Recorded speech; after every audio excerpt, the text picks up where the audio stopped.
Hello, everyone, and welcome to the Vortex, where lies and falsehoods are trapped and exposed. I'm Michael Voris. It's no exaggeration to say that every single ungodly force you can think of is arrayed against the re-election of Donald Trump. It really has come down to Marxism, under the thin guise of globalism, trying to smash the last great hope of preserving some semblance of Western civilization, and that is the United States. And without a doubt, the U.S. has some major problems internally on its slippery slope to self-annihilation, owing largely to an embrace of Protestant liberalism, which then penetrated into the church, introduced by Catholic churchmen who were Protestants themselves at heart, owing to their homosexuality or careerism or whatever other fault they weren't man enough to vanquish. The near complete dismantling of the authentic church is on show for the world to see. It has been supplanted by what we could call Catholicism, Inc. Catholicism, Inc. is the subversion of the church for purely political and earthly ends, the co-opting of the doctrine to advance a vision of the world decidedly anti-Catholic, anti-Western civilization, but dressed up in religious and spiritual-sounding language to make it appear holy and beyond criticism. It is neither holy nor should ever be beyond criticism, because at the heart of it lies the destruction of the church. Marxism has seized hold of Catholicism, Inc. It seeks to destroy all that went before and replace it with a world of darkness where humanity, made in the image and likeness of God, is enslaved. President Trump sounded some of these very themes in a speech 3 summers ago in Warsaw, where he reminded them of their Marxist communist oppression. Endured a brutal campaign to demolish freedom, your faith, your laws, your history, your identity, indeed the very essence of your culture and your humanity. And then he reminded them of the spiritual earthquake, which happened on June 2nd, 1979, when Pope John Paul II led a crowd of 1 million Poles in Victory Square, a moment which signaled the eventual end of the Soviet Union 10 years later. The people of Poland, the people of America, and the people of Europe still cry out, "We want God." Trump's success has been his ability to recognize megatrends, the critical moments that define and shape history, and then tap into them. Speaking to Catholic Poland of Western civilization built by the Catholic Church, what we've inherited from our ancestors has never existed to this extent before. And if we fail to preserve it, it will never, ever exist again. So we cannot fail. Now what President Trump needs to quickly realize, and those around him need to instruct him in, is this: the U.S. bishops, the hierarchy as a collective, are enemies of Western civilization. Some, in fact, abhor it and use their power and wealth to subvert it at every possible turn. Like many in the Vatican, they are Marxists, dedicated to ushering in a new world order that has nothing to do with the preceding Western civilization. They want that civilization gone, swept from history, and they're using Marxist narrative themes like man-made climate change and illegal immigration and rioting and racism and defunding the police and Wuhan panic as political policy weapons to usher in that new world order.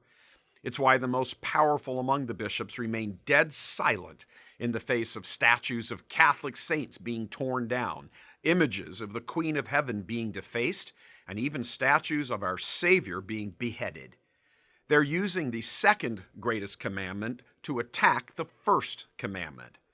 They have inverted and perverted the church's glorious social teaching and weaponized it to create an army of social justice warriors hell-bent on the destruction of the West.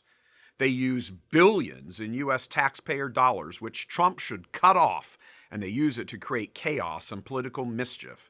Some of their money actually goes to groups supporting the violence and the riots and the defunding of the police, all in an effort to so destabilize the country that Trump is not reelected.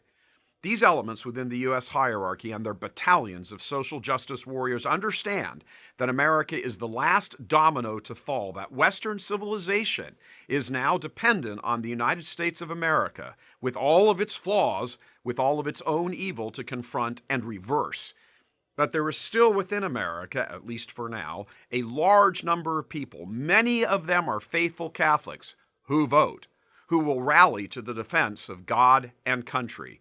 You just won't find many of them among the unfaithful bishops. A more wicked, collective group of men in the history of the church you would be hard-pressed to identify. They have betrayed God, church, faithful. Of course they will betray the country. President Trump must speak to the Catholic peasants who have been hoodwinked by these men, told that all that matters is social justice, that they are racist and privileged and should feel guilty. The vocabulary of the church's social teaching has been stolen by these phony baloney shepherds intent on the supplanting of the church with a new world order.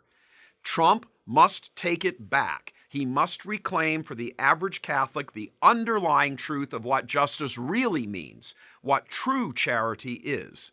It is precisely by perverting these things that these wicked bishops and their Marxist cohorts for decades now have created chaos and confusion in the ranks of Catholics, building up so many of them to be loyal Democrats in the mold of Joe Biden and Nancy Pelosi. Those two trumpet their phony Catholicism at the drop of a hat, yet they are no more Catholic than Attila the Hun or Genghis Khan. They are in fact heretics and apostates who are supported in silence by equally heretical or apostate bishops who allow evil to run wild in the church because they understand the necessity of that to undermine the church. Given the importance of the Catholic vote in the battleground states, if Trump wants to be reelected, this key element must be acted on without delay. Catholics must understand that their bishops have duped and betrayed them and weaponized them into a force to get Democrats and their incremental Marxism elected. Trump must speak to this. We are on the brink of the end of Western civilization. It's been arriving at this point for many years, but the moment itself is now upon us. 3 summers ago, he was speaking in Poland, but he was speaking to Western civilization. Do we have the desire and the courage to preserve our civilization in the face of those who would subvert and destroy it? We can have the largest economies and the most lethal weapons anywhere on earth. But if we do not have strong families and strong values, then we will be weak and we will not survive. Everything is now in gear. Economic chaos, distress, riots, fake health panics. Evil has left not one stone unturned in trying to bring about the installation of Marxism in the U.S. through the defeat of President Trump in November. A time of prayer and fasting is now here, a rededication to the glories of the faith that built this civilization. We must first resist with all our strength, body, and soul, and then we must restore. As much as we do not deserve it, pray God have mercy on us and rout the foe for the sake of the future of our children. God love you. I'm Michael Voris.